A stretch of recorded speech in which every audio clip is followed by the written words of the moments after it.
Yon, shoutout sa inyo lahat mga kalapatids. For today's video, samahan nyo ulit akong mag-abang ng aking mga kalapati. Pero bago yon, i-flex ko lang pala sa inyo muna yung bago nating ibon. Gift bird sa akin ni Sir Romel J.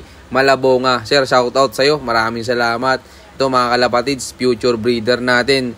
Gagamitin natin yan sa Next North 2026. Abangan nyo yan mga kalapatids. Grabe, padami na ng padami mga ibon ko mga kalapatids yan. Kaya medyo madami nga pala yan. Kasama dyan yung aking South team na Young Birds. Wala, ang hirap tanggihan mga kalapatids yung blessing. Tsaka mahirap tumanggi daw sa blessing at nakakalabo ng paningin. At syempre shoutout nga din pala sa Team Kalapatids at sa Rock Dub Excellence. At salamat sa patuloy yung suporta mga kalapatids. Bali ang abangan natin ngayon ay sa dalawang club. Sa Ulpa ay first lap derby namin mga kalapatids sa Caranglan, Nueva Ecija, 188 km. Tapos sa SLRPC naman, dapat sa Santa Fe, Nueva Ecija. Kaso mo, mapag. Kaya ibinaba din nila ng Caranglan. Bali 209 km naman mga kalapatids. Tapos, siyempre, niready na natin yung ating kulungan. Nakapaglinis na tayo nan mga kalapatids. Ginagawa ko na siya every Sunday morning.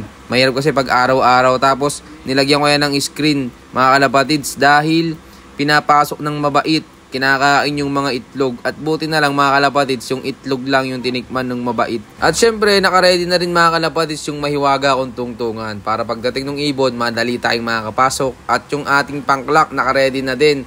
Tapos nagload nga pala tayo dahil naubusan na tayo. Kaya dapat lagi nyo i-check yung load nyo.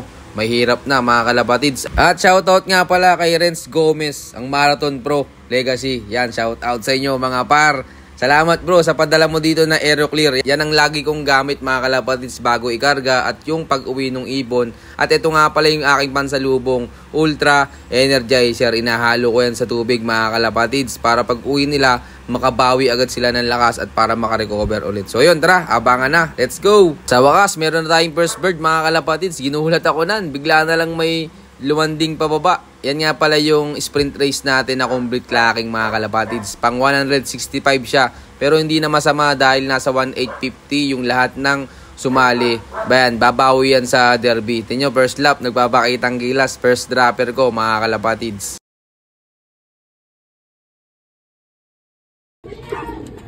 First dropper natin si full clacking nung sprint race. Good job, good job. Abang-abang pa tayo mga kalapatids. Let's go. Si Pilay mga kalapatids.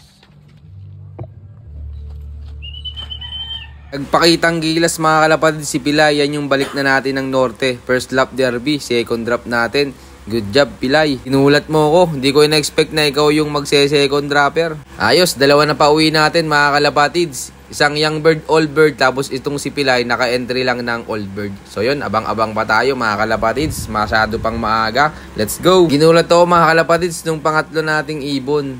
Diretso na sa landing board. Tapos ang maganda dito, hindi na kailangan i-stickin mga kalapatids. Diretso pasok na agad siya. Good job! Tatlo na mga kalapatids. Dalawa na lang sa Ulpa. Tsaka dalawa sa SL. Hindi na tayo pinag-stick niya mga kalapatids. Diretso na. Yan, good job, good job. Galingan nyo ulit next lap. Abang-abang pa tayo. Let's go. Yan, meron na tayo mga kalapatids. Kaso sa ano to? Sa SLRPC. Hindi kasali to mga kalapatids. Sok, ang aga nito ma. First dropper natin mga kalapatids sa SLRPC. Kaso hindi siya kasali eh. Training lang to. Abang-abang pa tayo. Sana dumating na yung kasali sa pan race. Ito na mga kalapatids, nandito na si Of Color. Sok. At syempre, walang pagbabago, tinambayan ulit tayo mga kalapatids. Wala, ganito na talaga sa siguro. Ugali na niya yan na pagdating niya, nagpapahinga muna ng mga ilang minuto bago bumaba. Pero okay lang mga kalapatids, hindi ko naman na yan sinali sa pooling. Pero kasali yan sa pan race. Amat magsasawa din yan mga kalapatids, bababa din yan maya-maya. Sok.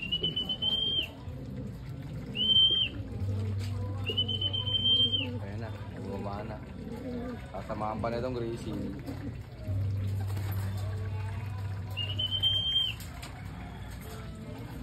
At yon sa wakas, buti naman nagsawa din na tumambay. Finally mga kalapatids, bumaba din siya. At agad na natin siyang in-stick para mapapasok at para ma-clock. Ayos, thank you Lord. Dumating na mga kalapatids yung ibon natin sa SLRPC na kasali sa fan race. Nahirapan siya mga kalapatids. Ayan, diretso limlim sa kanyang itlog. Bali, inabot tayo ng cut-off sa ulpa. Cut-off yung dalawa nating young bird. Aray ko! Yun na lang inaantay natin. Sana makauwi pa maya-maya. At dyan na nagtatapos ang ating abangang serye mga kalapatids. Kulang pa tayo ng isa. Tapos, cut-off yung isa natin. First lap derby pa lang. Ayan, si Blue Bar.